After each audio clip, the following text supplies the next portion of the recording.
karena adanya kegagalan fungsi memompa. Nah, disebabkan karena kegagalan fungsi memompa. Tadi apa aja etiologinya? Bisa karena adanya infak miokard. Ya, infak miokard akut. Nah, kemudian bisa juga karena otot-otot dari jantung ini dia mengalami hipertrofi. Ya, akibatnya apa? Akibatnya jantungnya itu dia tidak bisa berdenyut dengan normal. Atau juga bisa tadi, jadi si otot-ototnya jantung ini dia mengalami atrofi atau dilatasi ya. Nah, atau juga bisa terjadi karena adanya gangguan K2.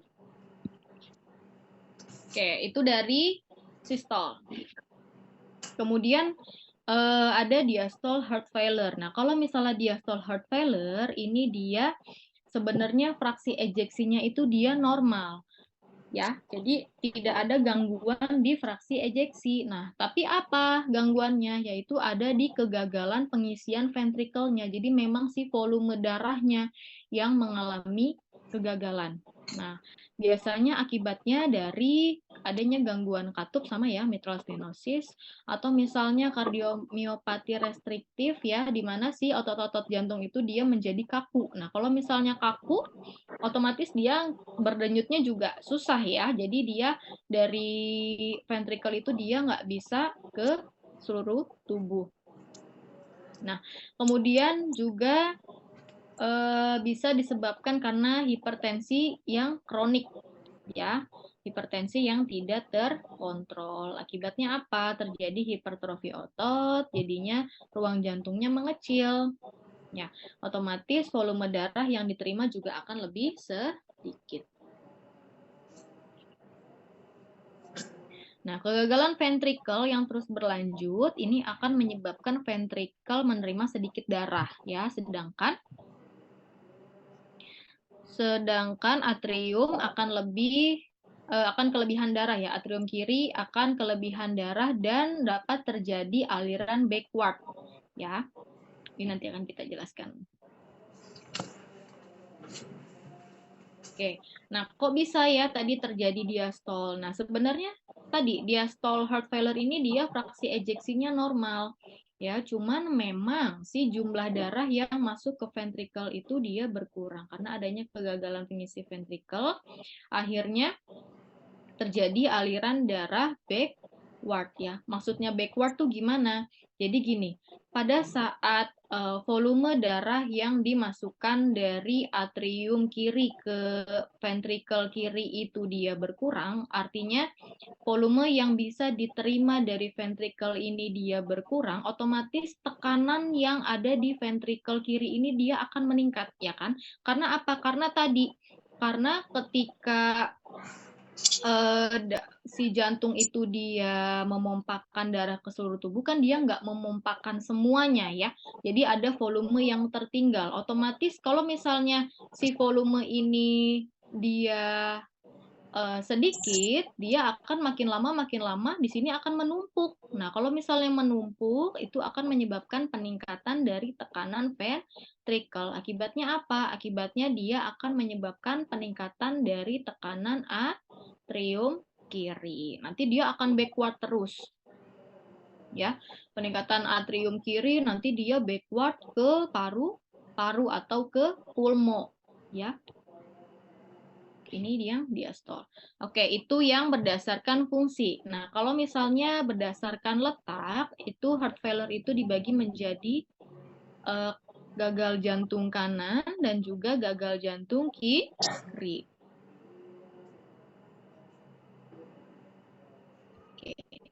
Ini perbedaan dari gejalanya. Jadi kalau misalnya yang gagal jantung kiri, dia gejalanya ada paroxysmal nocturnal dyspnea, kemudian ada peningkatan tekanan di pulmo, ya kemudian ada batuk, ada ronki, bisa ada wheezing, bisa ada sputum ya, kemudian bisa ada sesak napas, kemudian kecapean, confusion, Ya, kemudian sesak napas pada saat berbaring, ortopne ya.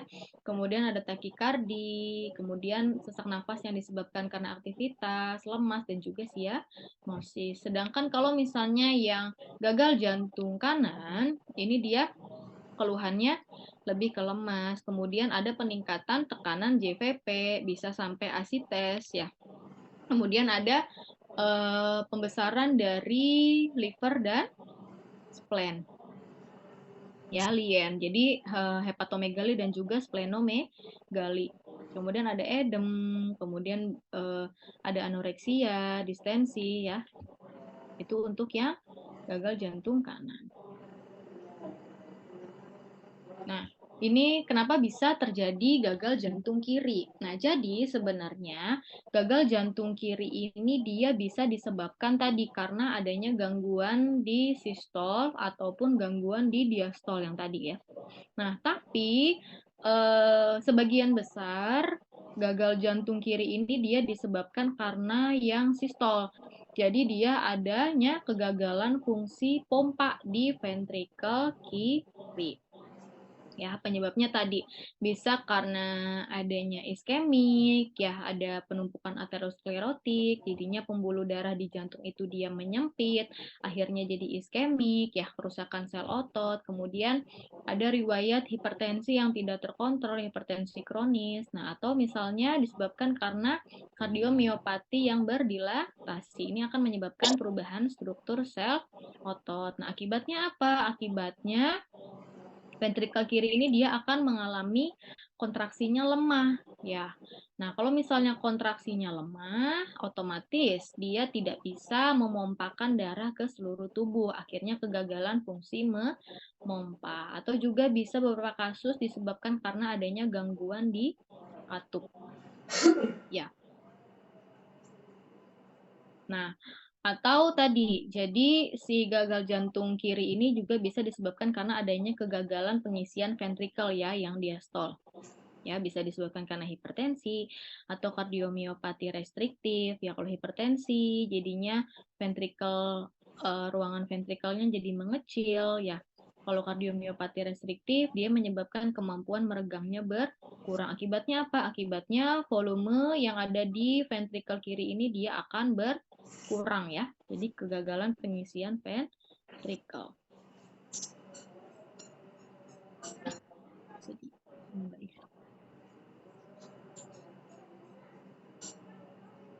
Oke. Nah, kita balik lagi yang tadi ya. Kalau misalnya ini kan harusnya fungsi dari ventrikel kiri itu dia adalah memompakan darah dari jantung ke seluruh tubuh ya. Kalau misalnya dia ada kegagalan fungsi memompa ataupun kegagalan pengisian ventrikel, apa yang akan terjadi? Otomatis darah yang dari ventrikel kiri ke seluruh tubuh pun dia akan berkurang. Ya, akibatnya apa? Kan sebenarnya fungsi jantung itu dia untuk menutrisi dari organ-organ yang ada di dalam tubuh ya. Dengan yang kayak oksigen.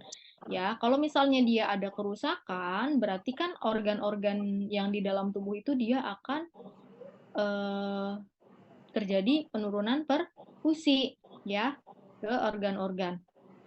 Akibatnya apa? Akibatnya suplai darah ke tubuh atau ke organ-organ yang ada di dalam tubuh itu dia berkurang. Nah, tubuh kita itu memang ya ajaib ya gitu ya. Maksudnya ketika ada suatu kegagalan di suatu organ, itu tubuh kita akan melakukan kompensasi. Nah, salah satunya ini. Jadi ketika suplai darah dari jantung ke seluruh tubuh atau ke organ-organ yang ada di tubuh itu dia berkurang, otomatis tubuh itu dia akan melakukan kompensasi. Kompensasinya apa? Yaitu adalah aktivasi dari renin, angiotensin, aldosteron sistem. Ya, nah jadi tadi kan dia ada penurunan dari perfusi di organ-organ ya. Salah satunya adalah organ ginjal. Nah, organ ginjalnya ini dia nggak dapat tuh suplai darah atau suplai nutrisi dari jantung yang cukup. Akibatnya apa? Akibatnya si ginjal ini dia akan mengeluarkan yang namanya renin. Ya. Nah, renin ini dia akan menyebabkan angiotensinogen yang diproduksi oleh hati itu dia akan dirubah menjadi angiotensin 1. Ya. Nah, angiotensin 1 ini dia akan diubah menjadi angiotensin 2 dengan bantuan AC ya atau angiotensin converting enzyme ya, enzim AC. Nah, enzim AC ini dia diproduksi oleh paru-paru dan juga ginjal. Dia akan merubah angiotensin 1 menjadi angiotensin 2. Nah, angiotensin 2 inilah yang akan melakukan kompensasi-kompensasi yang ada di dalam tubuh supaya tubuh kita itu tetap normal gitu ya. Nah, salah satunya apa? Salah satunya dia akan mengaktifasi dari saraf simpatis. Akibatnya apa? Akibatnya detak jantung itu dia akan meningkat. Ya, biar meningkat. Kenapa meningkat? Ya, biar si darah yang dari jantung itu dia bisa ke organ-organ yang membutuhkan oksigen gitu ya. Jadi dia akan memompa lebih cepat. Nah, kemudian selain itu dia juga akan reabsorpsi nih di tubularia natrium dan kalsium. Nah, juga ada eksersi dari kalium. Kemudian dia akan melakukan retensi dari air. Nah, kemudian angiotensin 2 ini dia juga akan menyebabkan si ginjal itu dia mengeluarkan aldosteron. Ya, sama dia juga berfungsi untuk menyimpan air. Ya, atau retensi dari air. Nah, kemudian angiotensin 2 ini dia juga akan menyebabkan vasokonstriksi di arteriolar. Nah, ini ketika si arteriolar itu dia mengalami vasokonstriksi atau penyempitan, ini dia akan menyebabkan tekanan darahnya meningkat ya, tekanan darah tinggi ya. Nah, kemudian angiotensin 2 dia juga akan merangsang dari pituitary gland ya di bagian posterior untuk mengeluarkan ADH. Nah, sama ADH ini dia nantinya akan mereabsorpsi dari air. Nah, akibatnya apa? Semua kompensasi ini dia akan menyebabkan retensi dari air dan garam. Ya, retensi dari air dan garam itu dia dilakukan untuk meningkatkan dari volume sirkulasi. Karena tadi kan volume sirkulasinya berkurang karena si jantungnya dia tidak bisa memompakan darah dengan cukup. Ya, akhirnya ditahan tuh si air sama garamnya biar si volume di sirkulasi darah itu dia tetap stabil. Nah, kalau misalnya kompensasi ini dia berhasil, nantinya dia akan memberikan sinyal negatif, ya, feedback negatif ke ginjal untuk udah nih ginjal nggak usah ngeluarin renin lagi karena dia sudah melakukan retensi air dan garam ya, biar si sirkulasinya normal kembali. Gitu. Nah, tapi apa yang terjadi kalau misalnya si penyakit jantungnya itu, si ventrikel kirinya itu dia terus-terusan tidak berfungsi dengan baik. Otomatis kompensasi-kompensasi yang sudah dilakukan oleh tubuh itu dia sudah tidak akan berfungsi lagi. Ya, akibatnya apa? Akibatnya ya dia nggak bisa nih untuk terus-terusan meretensi dari air dan garam. Akibatnya ya ginjal akan terus-terusan nih mengeluarkan renin. Akibatnya ya ini, yang tadi dia akan terus berjalan karena ya kompensasinya sudah tidak bisa dilakukan lagi. Kalau misalnya kejadian ini berlangsung lama gitu ya. Nah, oke. Ini kenapa bisa terjadi gejala-gejala yang dialami oleh pasien di skenario ya. Jadi tadi, kalau misalnya ada gagal jantung di sebelah kiri, ya, ini akan menyebabkan cardiac output itu dia akan menurun, ya kan? Kalau misalnya cardiac output tadi apa? Cardiac output itu dia adalah volume darah yang dikirimkan oleh ventrikel kiri dalam 1 menit. Ya, kalau misalnya cardiac output-nya itu dia menurun, otomatis volume darah yang harus dikirimkan ke seluruh tubuh itu dia juga akan menurun.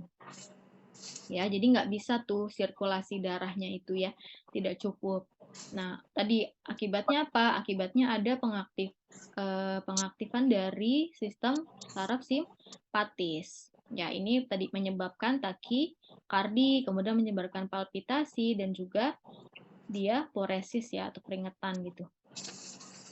Nah, kemudian kalau misalnya cardiac output-nya itu dia menurun, otomatis yang di bagian jaringan-jaringan perifer kita itu dia akan mengalami penurunan dari perfusi ya. Dia tidak mendapatkan darah dengan cukup. Akibatnya apa? Salah satu contohnya di otot ya. Jadi dia akan menyebabkan kelemahan, lemas gitu ya ototnya. Nah, kemudian sama di bagian perifer itu dia juga akan mengalami vasokonstriksi. Akibatnya menjadi dingin si ekstremitasnya ya. Nah, kemudian ini juga nanti jaringannya itu, jaringan-jaringan di dalam tubuh kita akan mengalami hipoksia ya, atau meningkat dari respirasi anaerob, peningkatan dari respirasi anaerob. Akibatnya apa? Akibatnya akan menyebabkan asidosis ya, yaitu produksi dari asam laktat. Nah, kalau misalnya sudah asidosis, otomatis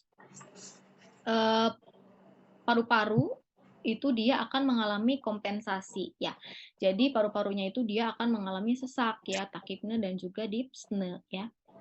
Karena ada peningkatan dari asam laktat ya, atau mengalami asidosis. Ini kompensasinya. Jadi takipne sama dipsne itu, sesak itu merupakan kompensasi. Kompensasi dari paru-paru ya. Nah, kemudian tadi ventricle kiri dia juga akan mengalami backward ya, atau aliran darah balik ke bagian atrium kiri. Nah, kalau misalnya sudah atrium kirinya itu dia mengalami peningkatan tekanan di atrium kiri, ya otomatis dia juga akan mengalami peningkatan tekanan di bagian paru-paru ya. Ya sama. Jadi nanti paru-parunya juga dia akan meningkat tuh tekanannya. Akibatnya apa? Akibatnya juga bisa mengalami sesak nafas. Ya. Nah, kemudian jadi kan ada peningkatan darah ya, peningkatan tekanan di bagian paru-paru. Akibatnya apa? Jadi si paru-parunya juga dia akan terisi oleh darah yang dari jantung. Karena kan ventricle kiri dia udah penuh sama jantung. Jadi kan dia nggak bisa tuh menyalurkan volume darah dari ventricle kiri ke seluruh tubuh. Akibatnya volume darah yang ada di ventricle kiri itu dia akan meningkat atau akan penuh. Nah, akhirnya ke atrium kiri, terus ke paru-paru. Nah, kalau misalnya sudah ada di paru-paru tuh, si cairan darahnya ada di paru-paru, paru-parunya itu dia akan, si darahnya itu akan berada di bagian bawah, ya, karena adanya gravitasi. Jadi dia akan menumpuk di bagian bawah. Nah, ketika si pasiennya itu dia dalam posisi tiduran, ya, atau berbaring, posisi supine, ya darahnya itu yang tadinya misalnya di paru-paru ya, darahnya itu yang tadinya dia ada di bawah, ketika dia ada di posisi tiduran atau berbaring, darahnya itu otomatis akan memenuhi di bagian paru-parunya ya. Nah, makanya dia akan mengalami sesak ketika dia dalam posisi berbaring ya, atau ortopne. Nah, begitupun dengan paroxysmal nocturnal dyspnea, karena pada saat kita tiduran itu kan dalam posisi berbaring ya. Nah, biasanya 2-3 jam setelah kita berbaring itu dia akan mengalami sesak. Nah, makanya biasanya pasien-pasien dengan gagal jantung itu dia akan merasa lebih enakan, membaik gejala sesaknya itu kalau misalnya dia tidurnya diganjal dengan 2-3 bantal. Itu sering banget keluar di soal ya. Jadi ada keyword pasiennya itu dia tidurnya itu kebiasaan menggunakan 2-3 bantal. Kenapa ya? Karena ketika dia posisi supine atau posisi berbaring, si cairannya itu dia akan memenuhi si paru-parunya, makanya dia sesak. Nah, kalau misalnya posisi dia agak duduk gitu ya, diganjal dengan 2-3 bantal, otomatis kan si cairannya itu dia tetap ada di bagian bawah paru-parunya ya, tidak memenuhi si paru-paru. Jadi biasanya pasiennya dia akan lebih membaik gejalanya kalau misalnya tidurnya menggunakan 2-3 bantal. Nah, kemudian tadi kalau misalnya si pulmonya itu dia sudah mengalami tekanan, otomatis dia tuh akan terus backward ke belakang.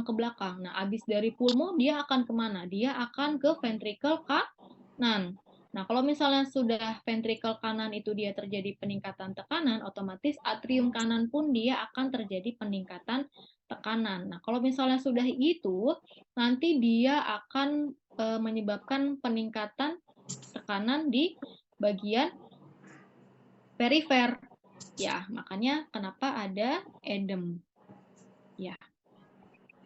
Nah, kemudian juga ada ke organ-organ seperti hepar, ya, dan juga bisa menyebabkan asites. Karena tadi, karena adanya peningkatan tekanan, kemudian tekanan hidrostatiknya juga dia akan meningkat, otomatis cairan yang dari vaskular itu dia akan pindah ke interstisial. Akibatnya jadi edem dan juga bisa pembesaran dari organ hepar. Nah, ini ya, edem paru ya. Jadi tadi gagal jantung kiri itu dia bisa menyebabkan edem paru. Kenapa sih bisa menyebabkan edem paru? Ya itu tadi karena dia terjadi peningkatan di paru-paru akibat dari backward yang tadi. Jadi kalau misalnya ventricle kiri itu dia sudah penuh sama darah, karena si darah volume darahnya itu dia nggak bisa disalurkan ke seluruh tubuh kan. Jadi akhirnya menumpuk, lama-lama peningkatannya tinggi, akhirnya darah itu dia ke atrium kiri. Nah, di atrium kiri juga sama, dia mengalami peningkatan. Akibatnya apa? Akibatnya dia ke paru-paru. Nah, di paru-paru juga dia akan mengalami peningkatan dan penumpukan cairan. Nah, akibatnya bisa edem paru. Nah, di mana edem paru itu dia terjadi karena adanya perpindahan cairan dari vaskuler ke interstisial dan alveoli di paru. Nah, sebenarnya edem paru itu dia bisa disebabkan karena kardiogenik dan juga karena non-kardiogenik. Kalau non-kardiogenik biasanya karena memang penyakit paru-paru ya. Nah, ini. Edem paru kardiogenik dia disebabkan oleh peningkatan tekanan hidrostatik kapiler paru yang terjadi akibat perfusi yang berlebihan.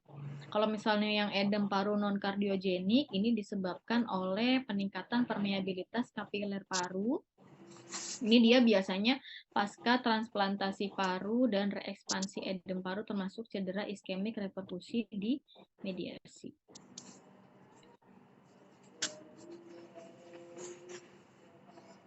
Nah, ini untuk edem paru kardiogenik, ini disebabkan tadi ya terjadi peningkatan tekanan hidrostatik ya yang menyebabkan adanya perpindahan cairan dari vaskuler ke jaringan interstisial. Nah, penyebabnya tadi gagal jantung kiri ya. Gagal jantung kiri bisa disebabkan karena infak miokard akut, penyakit katup, ya kardiomiopati, aritmia, hipertensi, atau kelainan jantung bawaan. Nah, kemudian bisa juga disebabkan tadi karena volumenya overload. Ya, jadi dia kelebihan volume di situ. Atau juga bisa terjadi karena obstruksi mekanik aliran kiri, atau juga bisa karena insufisiensi limfatik. Nah, ini untuk perbedaan yang edem paru kardiogenik dan non-kardiogenik ya. Jadi biasanya kalau kardiogenik ya memang karena si jantungnya ya, ada kejadian kardiovaskular. Biasanya akralnya dingin, kemudian didapatkan kardiomegali atau S3 galop, ya kemudian peningkatan vena jugular, ada ronki basah, ya kemudian ini EKG-nya pasti iskemik ya atau ada infak. Fototoraknya ada distribusi perihilar, ya. Kemudian enzim kardiaknya bisa meningkat.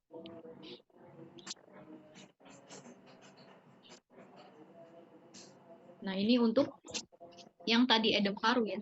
Jadi kalau misalnya edem paru yang disebabkan karena kardiogenik, itu dia biasanya gejalanya ini ada paroxysmal nocturnal dyspnea ya atau sesak nafas yang disebabkan karena disebabkan pada malam hari ya, biasanya terjadi 2-3 jam setelah pasiennya tertidur.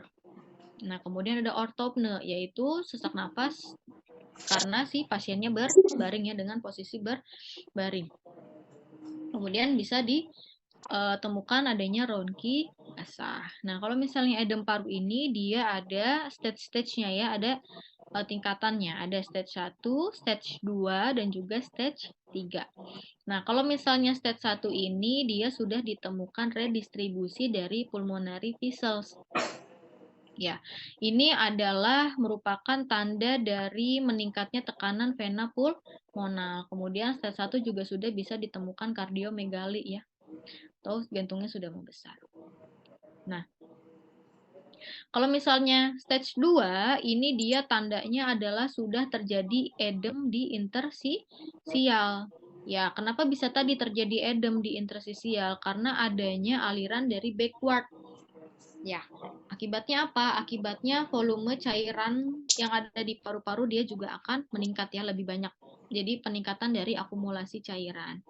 Nah, akibatnya tekanan hidrostatik dia akan meningkat. Akibatnya dia akan perpindahan cairan dari vaskuler ke interstisial. Nah, tandanya apa? Tandanya yaitu adalah Curley lines namanya. Atau garis Curley. Nah, yang ini nih ya. Nah, ini disebut dengan Curley lines. Ini ya, garis-garis ini ya. Ini tanda dari edem interstisial. Ya, jadi dia adanya penebalan dari septa interlobular. Nah, kalau misalnya yang stage 3, ini dia edemnya sudah sampai ke alveolus, ya, sudah sampai ke alveolar. Nah, ini si alveolnya dia sudah mengalami edem. Akibatnya apa? Akibatnya terjadi konsolidasi perihilar. Nah, tandanya apa? Tandanya yaitu dia ada gambaran batwing appearance. Ini juga keyword di soal-soal biasanya. Ya, misalnya foto toraks didapatkan gambaran batwing appearance. Nah, itu berarti dia sudah adanya tanda edem paru. Jadi namanya juga batwings ya. Jadi dia gambarnya itu seperti sayap kelelawar ya. Atau juga bisa disebut dengan butterfly appearance. Jadi gambarannya seperti sayap. Nah, itu sudah stage 3. Kemudian juga bisa didapatkan efusi pleura. Oke, itu tadi yang kiri. Nah, gimana dengan yang kanan? Nah, sebenarnya gagal jantung kanan ini dia adalah merupakan kelanjutan dari gagal jantung kiri. Ya, kenapa bisa begitu? Tadi karena adanya aliran backward, di mana tadinya dari ventricle kiri volumenya ini yang harusnya ke seluruh tubuh dia tidak bisa maksimal. Akibatnya darah ini dia kan tadi kan sisa ya, normalnya aja si jantung itu dia akan menyisakan volumenya. Nah, kalau misalnya dia tidak bisa menyalurkan darah ke seluruh tubuh, otomatis sisanya itu dia akan semakin banyak kan. Nah, kalau misalnya semakin banyak penuh nih si ventricle kiri, otomatis terjadi peningkatan di bagian atrium kiri. Ya, terjadi aliran backward. Nah, kalau misalnya sudah dari atrium kiri, dia akan ke bagian paru-paru. Ya, karena kan dari atrium kiri ini dia ada saluran dari vena pulmonal ya ke arah paru-paru. Nah, tadi di paru-paru dia bisa terjadi edem.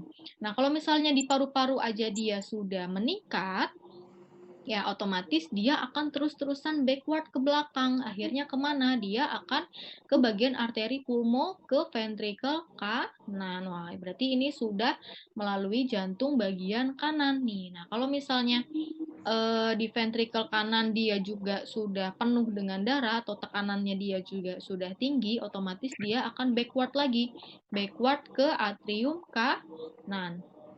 Nah, kalau misalnya atrium kanan juga sama. Atrium kanan kan dia mendapatkan darah dari seluruh tubuh ya, melalui vena cava superior dan vena cava inferior dia mendapatkan darah ke atrium kanan. Nah, kalau misalnya di sini aja sudah ada tekanan dan di sini sudah ada akumulasi darah, si atrium kanan kan dia menerima darah juga. Nah, otomatis di sini akan terjadi penumpukan darah juga. Ya, akan terjadi penumpukan tekanan. Akibatnya apa? Akibatnya dia akan meningkatkan tekanan ke bagian perifer ya. Ini gejalanya tadi ya, ke bagian perifer, salah satunya ke bagian hepar dan juga spleen. Bagian lien. Akibatnya apa? Akibatnya akan terjadi pembesaran organ ya, seperti hepatomegali dan juga splenomegali. Begitupun dengan bagian ekstremitas ya, sama karena di sini juga terjadi tekanan yang tinggi, otomatis di sini terjadi akumulasi cairan karena tadi terjadi peningkatan tekanan hidrostatik yang menyebabkan cairan itu dia berpindah dari vaskular ke jaringan interstisial. Nah, khasnya kalau misalnya edem di ekstremitas heart failure itu dia jenisnya pitting edem. Pitting edem itu apa? Jadi ketika si bengkaknya itu, edemnya itu kita tekan, dia biasanya akan ada bekasnya. Bekasnya itu maksudnya cekong gitu ya. Jadi dia akan cekung. Nah, dia akan kembali seperti semula dalam beberapa waktu. Ya, jadi pitting edem itu ketika ditekan itu dia akan membekas gitu ya, dia akan cekong. Nah, itu khasnya ya, ada pitting edem. Nah, kemudian sama kalau misalnya di bagian abdomen sama ya dia juga bisa menyebabkan asites. Kemudian ini kan atrium kanan itu dia nyambung sama vena cava superior ya. Nah, vena cava superior itu kan dia nyambung ke vena jugular. Nah, makanya di sini juga ada peningkatan tekanan vena jugular ya atau JVP meningkat. Nah, ini bisa dilakukan pemeriksaan untuk pemeriksaan JVP ya. Nanti kalian belajarnya di skill lab untuk pemeriksaan JVP. Oke, nah sebenarnya bisa nggak sih kalau misalnya gagal jantung itu dia tidak disebabkan karena gagal jantung kiri? Ya, sebenarnya jawabannya adalah bisa. Ya, jadi gagal jantung kanan itu dia bisa disebabkan selain dari gagal jantung kiri, yaitu dia disebabkan karena adanya penyakit di paru-paru. Ya, contohnya apa? Contohnya ini nih, ada chronic obstructive pulmonary disease COPD ya. Kemudian ada penyakit lung juga nih, lung ya.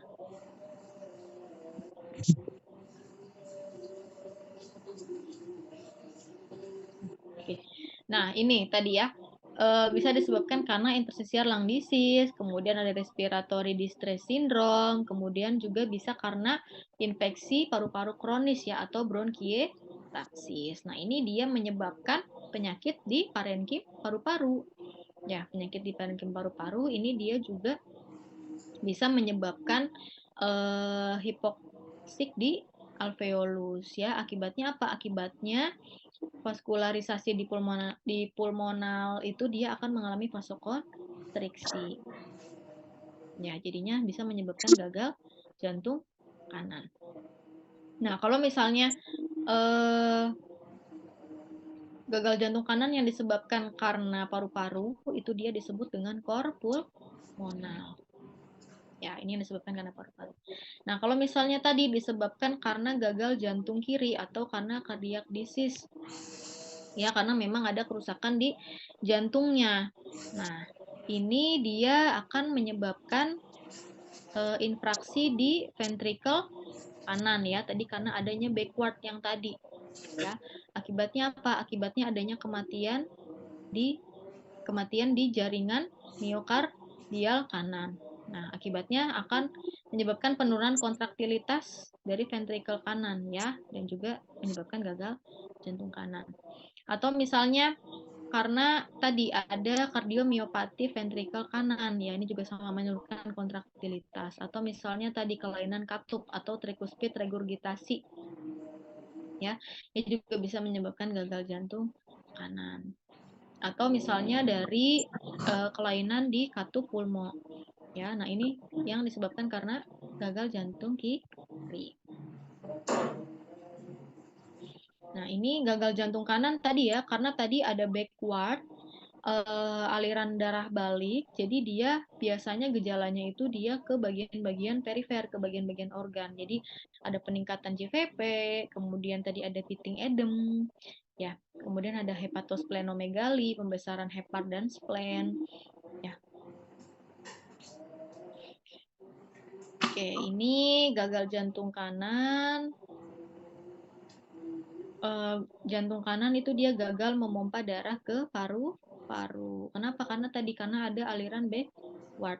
Gejalanya adalah dyspnea di effort, kemudian ada endem tungkai, ada JVP meningkat, hepatomegali, hipertensi portal. Ya, hipertensi portal bisa ditandai dengan adanya hepatomegali. Kemudian EKG, ada RPH, dan ada RAH. Kemudian ini dari faktor resikonya bisa terjadi karena PPOK dan asma ya. Tadi ya bisa terjadi karena non kardiak ya. Bisa terjadi karena adanya penyakit di paru-paru. Oke. Kalau misalnya tadi sudah berdasarkan fungsi ya, kalau fungsi tadi ada sistol dan diastol. Kemudian berdasarkan letak ada gagal jantung kanan, ada gagal jantung kiri. Kemudian berdasarkan onset, sekarang ada yang akut dan juga ada yang kronis. Kalau misalnya yang akut, ini dia merupakan kegawat daruratan. Ya, di mana dia berlangsung cepat dan singkat. Jadi beberapa jam atau juga bisa beberapa hari.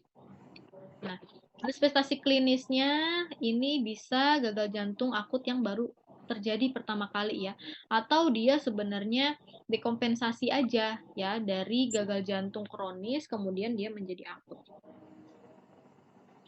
Nah, ini ada keadaan yang menyebabkan gagal jantung secara cepat ya, ada gangguan takiaritmia atau bradikardie berat, sindrom koroner akut, kemudian komplikasi mekanis pada sindrom koroner akut ya, seperti ruptur septum, akut regurgitasi mitral, gagal jantung kanan, kemudian emboli paru, krisis hipertensi, diseksi aorta, tamponet jantung, kemudian bisa dari masalah bedah ya atau perioperatif, dan juga dari kardiomiopati peripartum.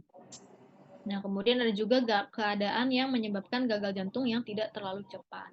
Contohnya seperti infeksi, ya, termasuk endokarditis. Kemudian tadi PPOK atau asma, ya, kemudian anemia, disfungsi ginjal, atau misalnya pasien-pasien yang tidak patuh dalam berobat, ya, atau misalnya penggunaan obat-obatan yang iatrogenik seperti obat kortikosteroid ya, dexamethasone, metilprednisolon, atau obat-obatan NSAID non-steroid itu apa ya, lupa. NSAID ya, non-steroid anti-inflamasi drugs. Ya. Kemudian aritmia, bradikardi, gangguan konduksi yang tidak menyebabkan perubahan mendadak laju nadi, kemudian hipertensi yang tidak terkontrol, kemudian hiper atau hipotiroidisme, penggunaan obat terlarang dan alkohol. Nah, ada akut, ada juga kronis. Nah, kalau misalnya kronis ini dia berlangsung progresif dan bertahap ya, namanya juga kronis. Nah, gejala klinisnya hemodinamiknya stabil, kemudian tidak disertai dengan akut lung edem, kemudian kondisinya juga tidak mengancam jiwa. Nah, ini dia hanya terdapat dyspnea di effort ya, kemudian klinis stabil, edem perifer bisa ada atau bahkan nggak ada.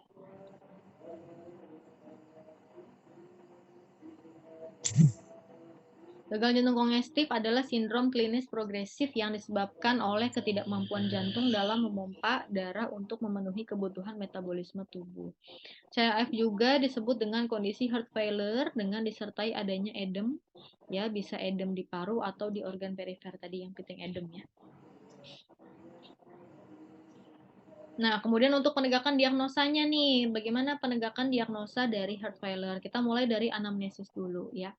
Jadi kalau anamnesis gejalanya bisa atipikal atau bisa atipikal atau kurang tipikal.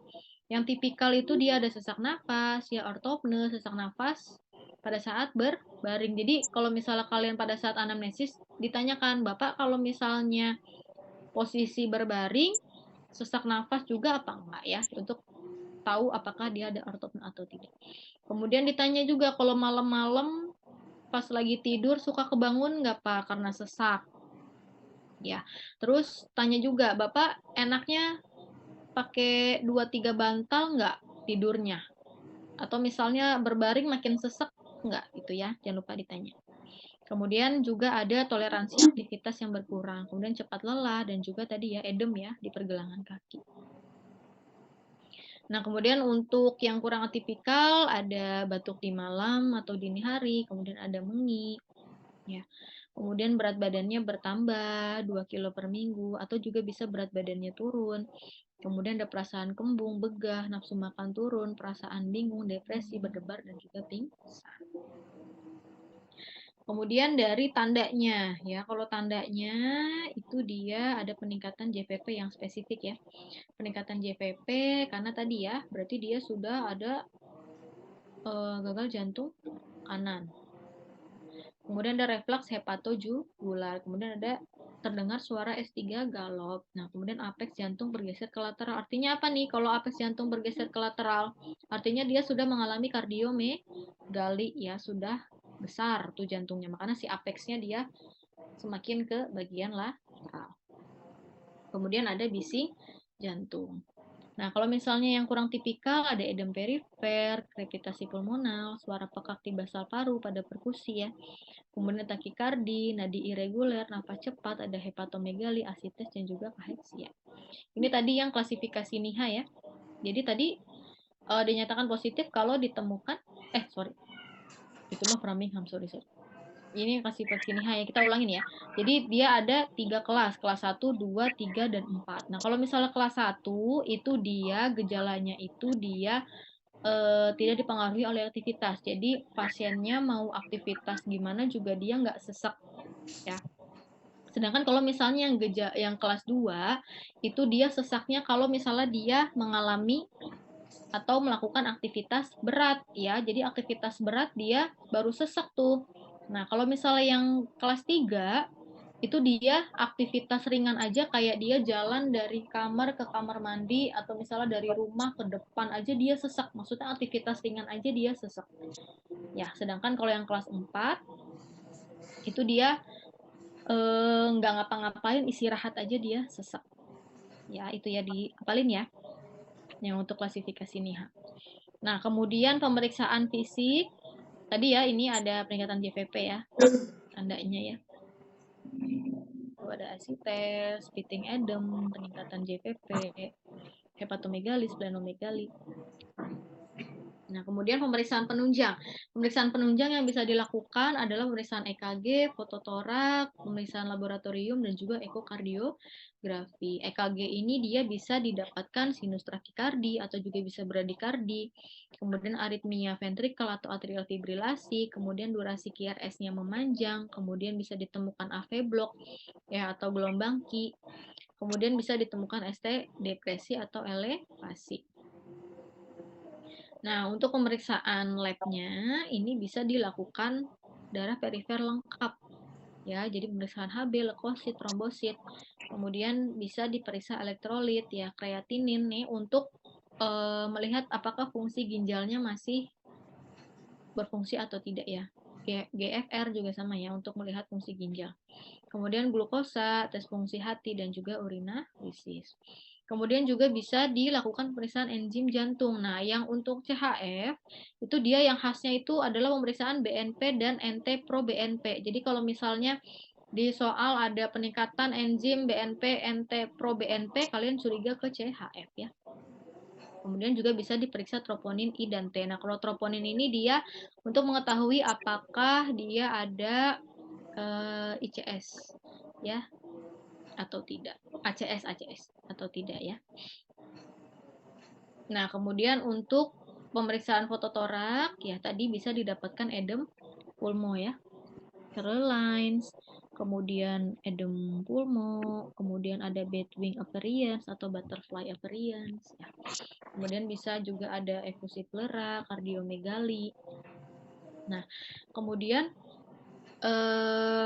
untuk pemeriksaan ekokardiografi ini untuk mengetahui dari tadi fraksi ejeksinya. Ya, fraksi ejeksinya bagaimana? Dia berkurang atau tidak. Dan juga untuk melihat dari struktur jantung. Nah, ini jadi ketika sudah dilakukan pemeriksaan dari anamnesis, pemeriksaan fisik, kemudian dari pemeriksaan penunjang sudah di EKG, kemudian sudah di fototorak, sudah di ekokardiografi. Nah, kita bisa periksa natriuretic peptides ya, yang tadi BNP dan NT-proBNP. Nah, kalau misalnya dia BNP-nya kurang dari 100 atau NT-proBNP-nya kurang dari 400, ini kemungkinan bukan CHF ya. Nah, kalau misalnya dia BNP-nya 100 sampai 400, NT-pro BNP-nya 400 sampai 2000, ini masih ragu-ragu ya, uncertain. Ya, masih ragu-ragu lah 50-50. Nah, kalau misalnya yang BNP-nya sudah meningkat nih, sudah lebih dari 400, NT-pro BNP-nya lebih dari 2000, nah ini kemungkinan adalah CHF. Nah, BNP itu apa? Jadi dia merupakan hormon ya yang dihasilkan oleh otot jantung ketika ventrikel jantung meregang atau mengalami tekanan. Nah, dia berfungsi untuk mengatur keseimbangan pengeluaran garam dan air ya, termasuk dari tekanan darah. Nah, dia diproduksi sebagai prehormon yang disebut dengan proBNP. Kalau misalnya jantung khususnya ventrikel kiri fungsinya terganggu, kadar NT-proBNP di dalam darah juga akan meningkat. Ya, jadi BNP sama NT-proBNP itu dia bisa digunakan sebagai penanda untuk deteksi gagal jantung ya. Ini khas sih. Di soal biasanya disebutin ada peningkatan BNP atau NT pro BNP, atau misalnya pertanyaannya dia pemeriksaan apa yang harus dilakukan, pemeriksaan penunjang apa yang harus dilakukan. Nah, kalau misalnya kalian curiga CHF, jangan lupa periksa BNP atau NT pro BNP ya. Nah, ini untuk alur diagnosisnya. Jadi kalau misalnya ada curiga gagal jantung, ada gejala seperti paroxysmal nocturnal dyspnea, ada ortopnea, ya. Kemudian kalian lihat dulu tuh, dia onsetnya akut atau selain akut ya. Kalau misalnya akut di EKG sama di foto ronsen, ya, foto torak. Nah, kemudian dilakukan pemeriksaan ekokardiografi nih, ya. Cuman ekokardiografi kan harus ke spesialis jantung ya. Nah, kemudian kalian bisa nih periksa BNP tadi ya, BP atau NT pro BNP. Nah, kemudian bagaimana tuh dengan EKG-nya? Kalau misalnya EKG-nya normal, kemudian tidak ada peningkatan dari BNP atau NT pro BNP, ini kemungkinan bukan gagal jantung. Tapi kalau misalnya EKG-nya abnormal, ya, kemudian NT pro BNP-nya juga dia meningkat, ini harus dilakukan ekokardiografi ya untuk lebih memastikan. Nah, kemudian kalau misalnya onsetnya selain akut, sama ya diperiksa EKG juga, atau juga kemungkinan bisa diperiksa foto ronsen. Nah, sama diperiksa BNP, NT pro BNP, sama ekokardiografi. Kalau misalnya EKG-nya abnormal, atau NT pro BNP-nya dia lebih dari sama dengan 125, atau BNP-nya lebih dari 35, ini dilakukan ekokardiografi. Ya, tapi kalau misalnya EKG-nya normal, terus tidak ada peningkatan dari BNP dan NT pro BNP, itu dia kemungkinan bukan gagal jantung.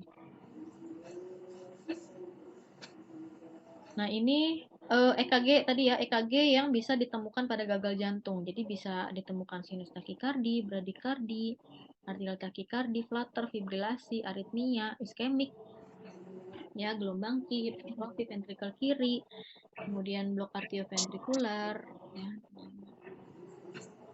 Nah, ini kalau misalnya dia bisa ditemukan pada foto torak ya. Jadi ada kardiomegali yang tadi ya. Kardiomegali, efusi pleura, kemudian edem paru, nah, kemudian ini garis Kerley ya, Kerley line. Kemudian ada infeksi paru, infiltrat paru, ya, edem, kongestif vena paru, dan juga hipertrofi ventrikel. Nah, ini untuk pemeriksaan laboratorium ya. Jadi bisa dilakukan pemeriksaan tadi kreatinin serum. Ya. Terus juga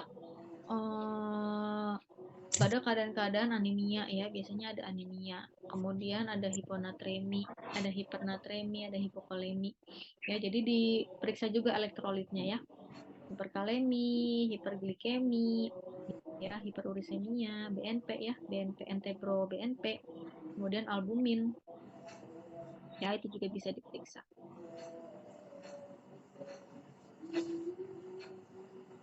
Oke, kemudian bagaimana dengan tata laksananya? Nah, kalau misalnya dia dalam keadaan akut, ya berarti kan dia lagi sesek tuh. Kita pertama kali adalah pasang oksigen ya, ventilasi. Nah, kemudian bisa dengan menggunakan obat-obatan. Nah, ini harus segera ya di IGD ya, karena biasanya kalau yang akut itu dia di IGD. Ini untuk mengobati gejala, memulihkan oksigenasi, memperbaiki hemodinamik dan produksi organ, kemudian membatasi kerusakan jantung dan ginjal, kemudian mencegah tromboemboli, meminimalkan lama perawatan intensif, ya. Nah, ini untuk terapinya. Kalau misalnya dia ada edem paru tanpa shock, ini bisa diberikan lob diuretik ya dengan cara intravena ya. Tapi kalau misalnya dia dengan shock ya, blood pressure-nya itu dia di bawah 85, ini kita bisa berikan inotropik positif ya, sama melalui intravena juga, dan juga jangan lupa pasang EKG ya. Kemudian juga bisa diberikan vasopresor sama intravena juga ya. Kan pasiennya lagi akut ya, jadi pasti pemberian obatnya intravena.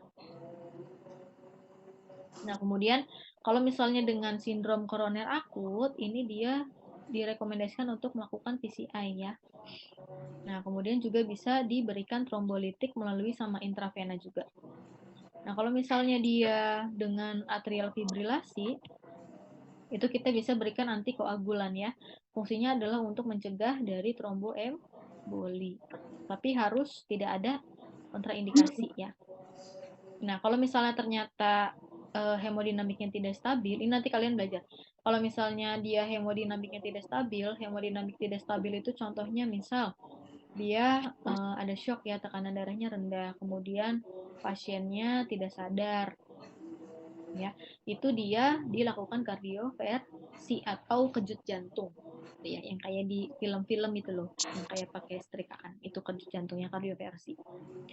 Nah, kemudian kalau misalnya dia dengan bradikardi berat atau blok jantung, ini direkomendasikan alat pacu jantung.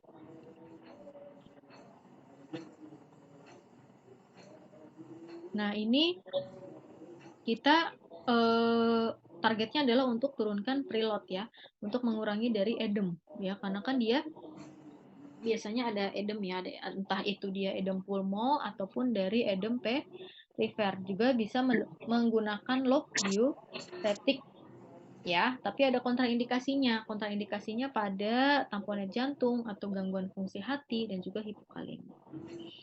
Ya, kemudian juga bisa diberikan MR antagonis ya, tapi kontraindikasinya adalah hiperkalemi, gangguan fungsi ginjal. Kemudian kita turunkan juga afterload-nya ya, yaitu untuk menurunkan beban kerja dari miokard ya, yaitu dengan penggunaan obat-obatan anti hipertensi. Contohnya adalah ACI dan ARB. Nah, kontraindikasinya itu dia yang ACI ada riwayat angioedem, gangguan fungsi ginjal, hiperkalemi, stenosis aorta. Sedangkan kalau misalnya penggunaan obat ARB, ini dia kontraindikasinya ada riwayat angioedem, gangguan fungsi ginjal, hiperkalemi, dan juga stenosis aorta. Nah, kalau misalnya ternyata nggak mempan atau intoleransi S inhibitor dengan ARB atau ARB, itu kita bisa menggunakan kombinasi dari hidralazin dan isosorbit di nitrat ISDN. Ya, tapi ada kontraindikasinya ya, tidak boleh pada pasien hipotensi, sindrom lupus, dan juga gagal ginjal berat.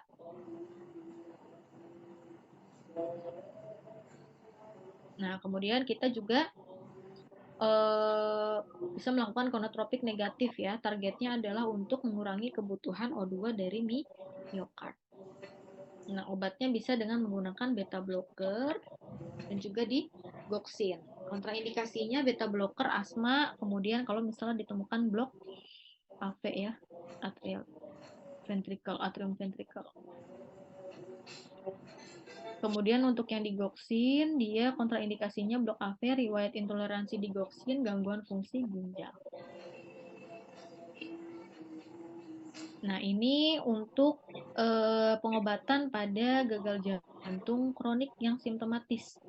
Ya, kalau misalnya dia NIHA-nya dari 2 sampai 4. Ya, karena kalau 1 kan biasanya dia nggak ada gejala ya. Tidak dipengaruhi oleh aktivitas.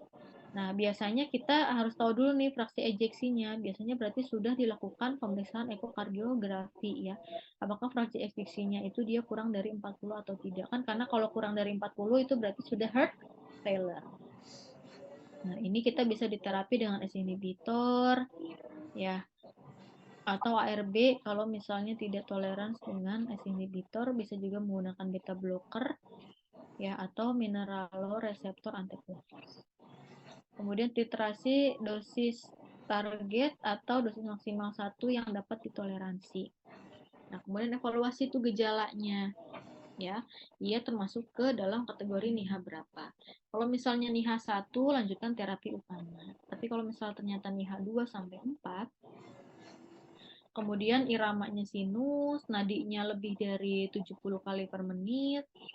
Nah, ini tambah ivabradrin dan atau ganti S inhibitor atau RB ke ARNI. Ya. Terus kalau misalnya dia ternyata gejalanya NIHA 2 sampai 4, iramanya sinus ya, EKG-nya, kemudian nadinya kurang dari 70 kali per menit, kemudian ganti S inhibitor atau RB ke ARNI.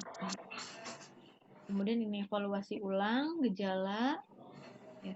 Kalau misalnya NIHA 1 atau FFIK-nya lebih dari 40%, lanjutkan terapi. Kemudian evaluasi ulang ya, tiap 1 sampai 3 tahun. Jadi memang pengobatannya jangka panjang ya kalau misalnya udah gagal jantung. Nah, kalau misalnya dia NIHA 1-2, kemudian dia fraksi ejeksi ventrikel kirinya dia kurang dari 40%, harus dipertimbangkan ICD dan atau CRT. Nah, kemudian evaluasi ulang. Tapi kalau misalnya dia NIHA 4, harus dipertimbangkan pemberian hidralazin atau nitrat ya, PSTN. Kemudian rujuk untuk perawatan gagal jantung lanjut. Kemudian evaluasi ulang ekokardiografi sesuai dengan kondisi klinis. Nah, ini tadi obat-obatan yang bisa diberikan pada gagal jantung nih. Contohnya tadi S inhibitor. S inhibitor itu dia yang belakangnya pril ya. Gampangnya gitu ingetnya. Jadi ada captopril, enalapril, lisinopril, ramipril, ya, peridopril. Nah, ini contoh golongan S inhibitornya ada dosisnya. Kemudian ARB. Nah, ini contohnya yang belakangnya tan, kandesartan, valsartan, ya. Nah, kemudian ada antagonis aldosteron, ini contohnya epeleron, spironolactone. Nah, kemudian ada beta blocker atau penyekat beta. Nah, penyekat beta ini yang belakangnya lololol, bisoprolol, carvedilol, metoprolol, nebivolol. Ya, kemudian ini bisa diberikan ivabradin contohnya ya. Ivabradin atau Nah, ini contoh yang tadi diuretik ya, untuk kalau misalnya pasien-pasien yang untuk mengurangi edem. Ya, kita bisa memberikan furosemid, kebanyakan furosemid. Atau bisa juga pakai bumetanid, torasemid ya, atau dengan golongan tiazid. Ya, contohnya hidroklortiazid, metolazon, indapamid ya. Nah, ini untuk yang contoh diuretik hemat kalium, contohnya spironolactone.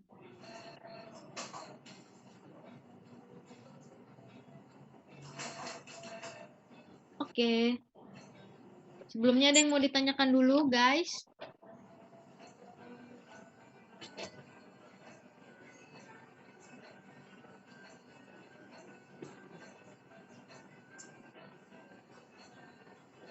Ada 10 orang ya, sekitar 10 orang ya. Ada yang mau ditanyakan dulu atau mungkin ada yang kurang jelas?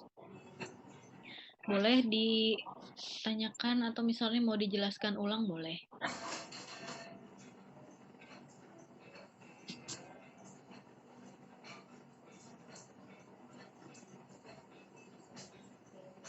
Izin menjawab, Dok. Mungkin dari saya sendiri sudah, Dok. Oke. Ini berarti PBL pertemuan pertamanya sudah ya?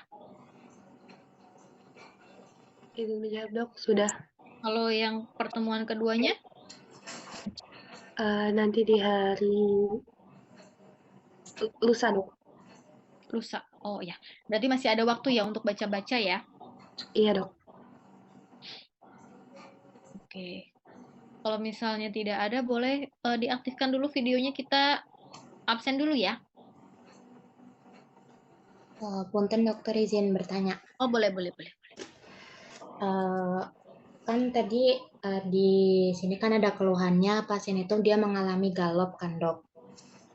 Nah, yang ingin saya tanyakan kenapa bisa terjadinya adanya galop, terus bedanya kalau misalkan dia ada galop, terus ada murmur, kan kalau galop kan berarti S3 ya dok. Terus Ya. kalau misalkan S4 kayak gimana, sama murmur tuh kayak gimana. Terus yang pertanyaan keduanya, itu kan di skenarionya dia adanya rongki basahnya di basal paru. Kenapa bisa adanya di basal paru? Kenapa nggak di kayak bagian apex atau di bagian paru yang lainnya gitu, Dok? Oke, bentar. Oke, aku jawab yang kenapa ada ronki di basal paru. Karena tadi, kenapa di basal, kenapa nggak di apex? Kalau apex itu kan dia bagian atas ya. Kenapa harus ada di basal, ada di bagian bawah paru? Kenapa? Karena tadi adanya edem pulmo tadi. Yang mana sebentar?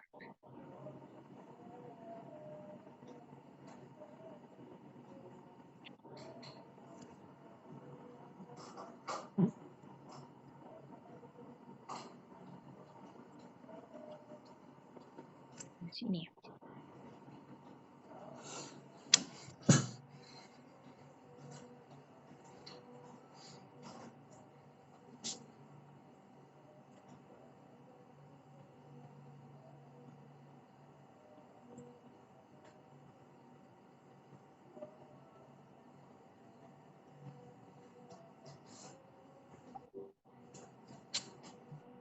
Bentar guys.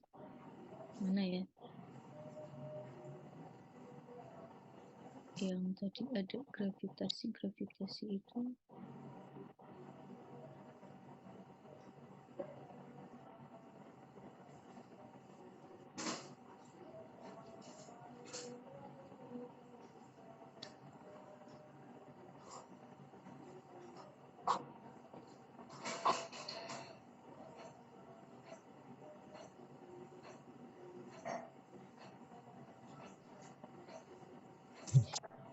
Nah, oke, ini ya.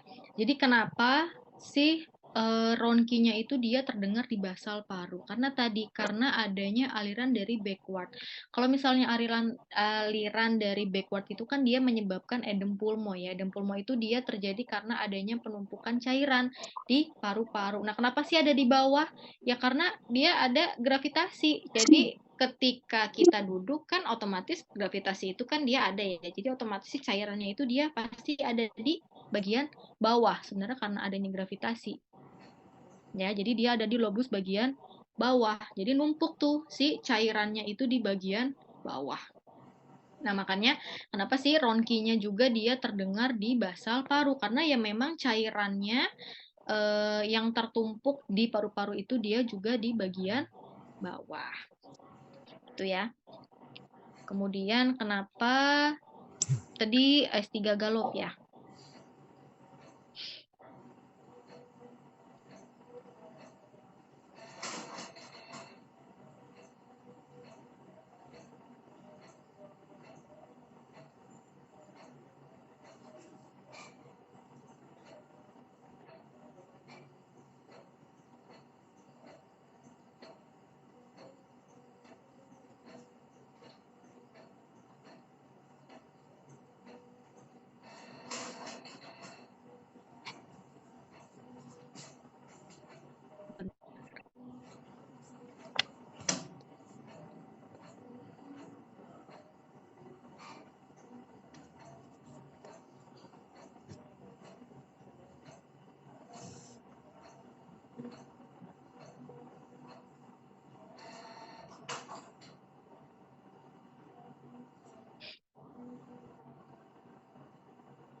Tadi S3 galop sama murmur ya? Ya, dokter.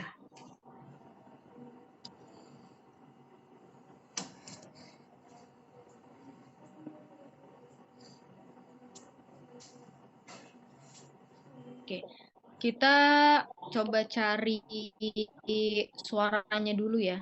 Karena jujur aku juga masih belum pernah dengar secara jelas gitu ya. Kalau S3 galop itu kayak gimana? Nah ya, coba kita cari dulu ya suaranya S3 galop dan juga murmur.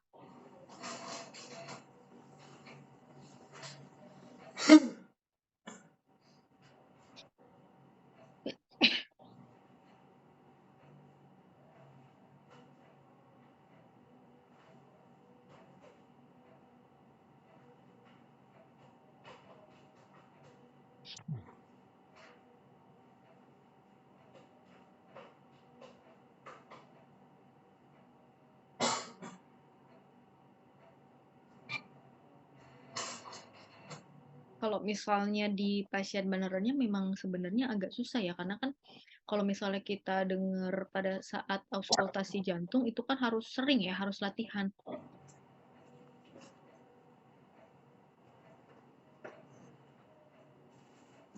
Coba ini sebentar.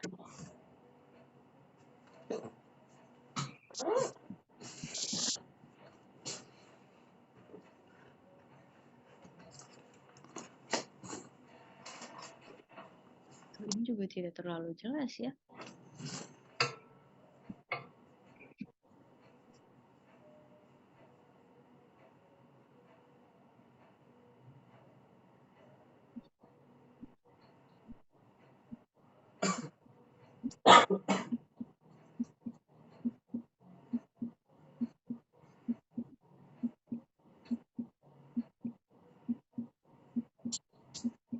Coba ini aku coba cari di YouTube ya. Suara S3.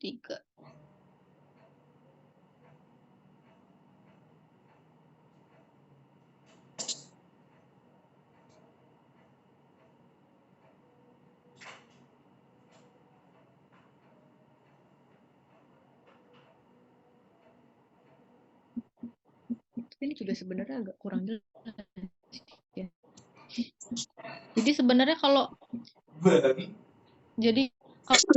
bunyi jantung bunyinya lup dup gitu kan. Nah, S3 itu dia suara tambahannya. Cuman ya itu memang agak sulit tahu itu dia ada S3 galop atau tidak. Coba kita yang dengar ya.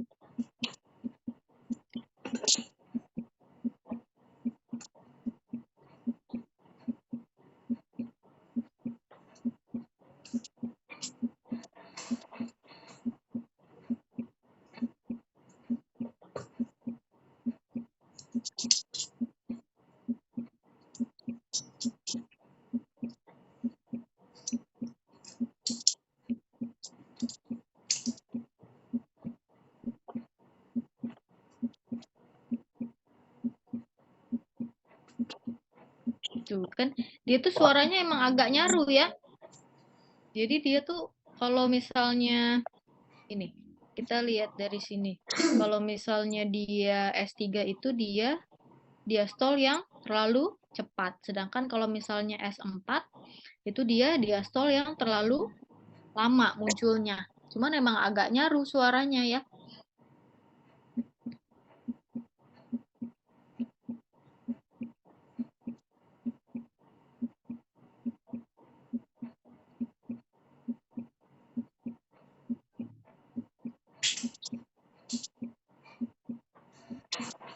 Oke, coba kita ulangin.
Oke. Itu suara S3 memang susah sih, apalagi kalau misalnya di pasien aslinya itu juga susah. Terus murmur ya. Coba kita cari murmur.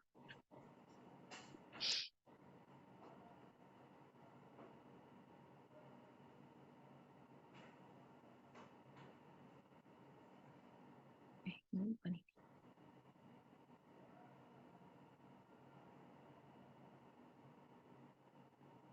Shopee Big Ramadan Sale 44 Midnight Iklan. Sale 4 sampai 6 April. Setiap jam 12 malam. When a healthy heart beats, it makes a lub-dub sound. Nah, ini suara jantung The normal. first heart sound, lub. Jadi ada loop dup gitu ya kalau misalnya yang suara jantung normal mah. Also known as S1, is caused by the closing of the AV valves after the atrium pumped blood into the ventricles. The second heart sound, dub, or S2, originates from the closing of the aortic and pulmonary valves right after the ventricles have ejected the blood. The time interval between S1 and S2 is when the ventricles contract, called systole. The interval between S2 and the next S1 is when the ventricles relax and are filled with blood, called diastole. Diastole is longer than systole, hence the lub-dub, lub-dub, lub-dub. Heart sounds are auscultated at 4 different sites on the chest wall, which correspond to the location of blood flow as it passes through the aortic, pulmonic, tricuspid, and mitral valves, respectively. This is how similar defects associated with different valves are differentiated. Heart murmurs or whooshing sounds produced by turbulent flow of blood. Murmurs are diagnosed based on the time they occur in the cardiac cycle, their changes in intensity over time, and the auscultation site where they are best heard. Examples of conditions associated with common systolic murmurs include mitral valve regurgitation, when the mitral valve does not close properly and blood surges back to the left atrium during systole. The murmur starts at S1 when the AV valves close and maintains the same intensity for the entire duration of systole.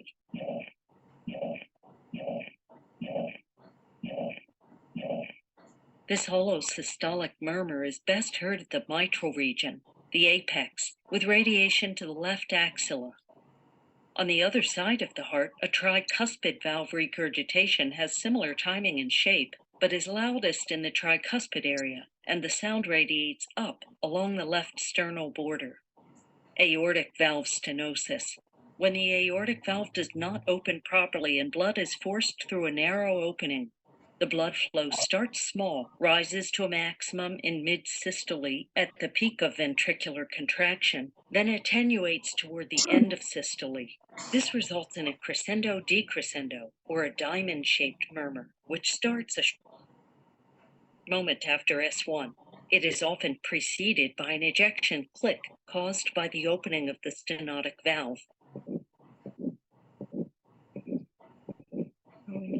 Aortic stenosis murmur is loudest in the aortic area, and the sound radiates to the carotid arteries in the neck following the direction of blood flow. Again, on the other side of the heart, a pulmonic stenosis has the same characteristics, but is best heard in the pulmonic area and does not radiate to the neck. Other conditions that cause audible systolic murmurs include ventricular septal defect and mitral valve prolapse. An example of diastolic murmurs is aortic valve regurgitation. This is when the aortic valve does not close. Itulah ya. Jadi sebenarnya gini, kalau misalnya tadi CHF itu kan dia heart failure itu dia salah satu penyebabnya itu kan karena adanya gangguan dari katup. Ya. Nah, katupnya tadi bisa dari katup stenosis, katup mitral, ya. Nah, kalau misalnya terjadi gangguan di katup-katup tersebut, nah itu bisa terjadi suara murmur, ya. Jadi murmur itu dia terjadi akibat karena si katupnya itu dia tidak berfungsi dengan baik, ya. Jadinya regurgitasi atau stenosis di aliran darah. Jadi murmur itu dia disebabkan karena si katupnya itu dia istilahnya katupnya membuka, tapi ini mah katupnya dia tidak membuka atau menyempit. Jadi timbul cairan, timbul bunyi ketika dialiri sama aliran darah gitu. Jadi murmur mah dia kelainan bunyi jantung yang disebabkan karena adanya turbulensi aliran darah yang disebabkan karena gangguan katup. Ya, itu murmur. Ya, tadi karena kan salah satu penyebab heart failure itu karena gangguan katup ya.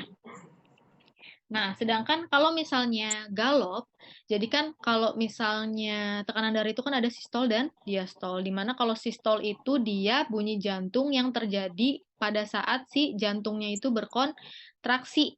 Ya, sedangkan kalau misalnya diastol itu dia bunyi jantung yang disebabkan pada saat si jantungnya berrelaksasi. Nah, galop itu dia disebabkan karena adanya kelainan bunyi jantung pada saat pengisian darah ventrikel terhambat selama diastol gitu. Jadi pada saat sistol itu kan pada saat si kontriksi, berarti si ventrikel itu dia berkontraksi untuk mengeluarkan darah ke seluruh tubuh ya. Sedangkan kalau misalnya diastol itu pada saat jantung berrelaksasi, jadi pada saat si pengisian ventrikel. Nah, sama dengan halnya heart failure. Kalau heart failure itu kan dia salah satu penyebabnya yang diastol heart failure itu dia disebabkan karena pengisian volume di ventricle itu dia berkurang ya. Jadi pada saat fase diastol, nah itu dia menyebabkan bunyi galop. Ya, makanya galop itu dia bunyinya di antara bunyi sistol dan diastol gitu ya, S1 S2 gitu ya. Itu cuman memang agak susah di pasien aslinya itu susah lagi. Ya, begitu. Semoga menjawab ya. Oke, ada yang mau ditanyakan lagi? Baik dokter, terima kasih banyak dok. Oke, kalau misalnya tidak, boleh kita absen dulu ya. Boleh dinyalakan dulu videonya.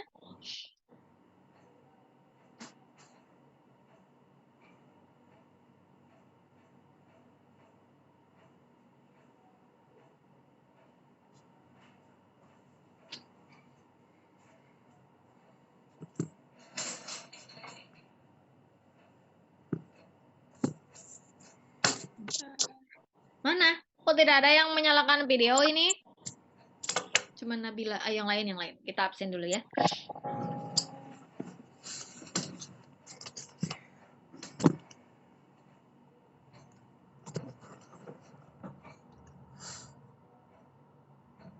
Oh, muka-mukanya muka-muka baru ya.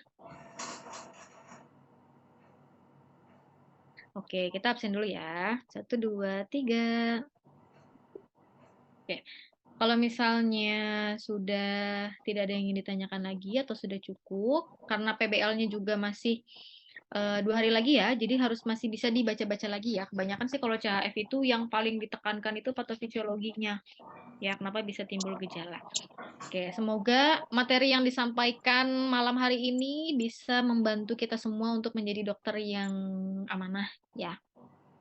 Oke, kalau misalnya sudah, kita akhiri. Assalamualaikum warahmatullahi wabarakatuh. Terima kasih semuanya. Bye-bye. Waalaikumsalam warahmatullahi Waalaikumsalam wabarakatuh. Terima kasih banyak dokter. Yuk. Waalaikumsalam warahmatullahi wabarakatuh. Terima kasih banyak dokter.